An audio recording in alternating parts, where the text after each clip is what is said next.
আসসালামু আলাইকুম, welcome to my channel. আজ আমি যে রেসিপিটা আপনাদের সঙ্গে শেয়ার করব সেটা হচ্ছে মোসাম্বি লেবুর জুস। আজকে যে মোসাম্বি লেবুর জুসটা আমি তৈরি করব একদম রেস্টুরেন্ট স্টাইল এবং দুই একটা ঘরোয়া উপকরণ দিয়েই আমি এই জুসটা বানিয়ে ফেলবো।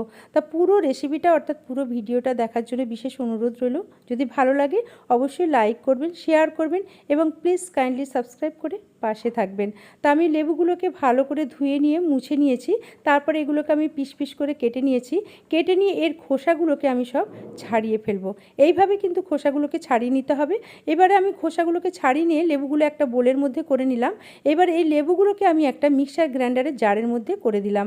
দিয়ে এতে আমি একটু মৌরি, একটু এলাচি পাউডার, একটু জিঞ্জার পাউডার আর দিয়ে দিলাম একটু ব্ল্যাক সল্ট আর সেই সঙ্গে দিয়ে দিলাম একটু চিনি। যেহেতু লেবুটা একটু টক আছে আমি একটু চিনিও দিয়ে দিলাম এবং একটা বরফের টুকরো দিয়ে আমি কিন্তু জুসটা বার করে নিলাম।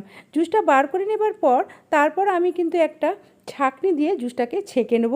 একটা স্পুন দিয়ে ছাঁকনির মধ্যে ভালো করে নেড়ে নেড়ে আমি পুরো জুসটাই কিন্তু বার করে নেব। একটু প্রেস করে এবং পুরো মানে স্পুন দিয়ে ভালো করে নেড়ে নেড়ে জুসটাকে কিন্তু আমি দেখুন বার করে নিলাম।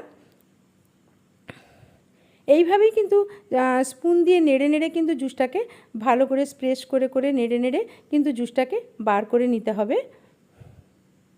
এখানে আমি কিন্তু একটুও পানি দিইনি। দুটো মোসাম্বি লেবুর দেখুন এতটাই জুস বেরিয়েছে। এইবার এই জুসটাকে আমি একটা গ্লাসের মধ্যে সার্ভ করে নেব।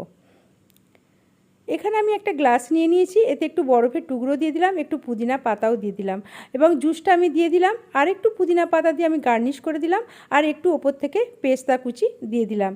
তা রেসিপিটা যদি ভালো লাগে অবশ্যই কিন্তু ট্রাই করবেন, বানাবেন, খাবেন এবং টেস্ট কীরকম হলো আজিমা রান্নাঘরের কমেন্ট সেকশানে অবশ্যই জানাবেন।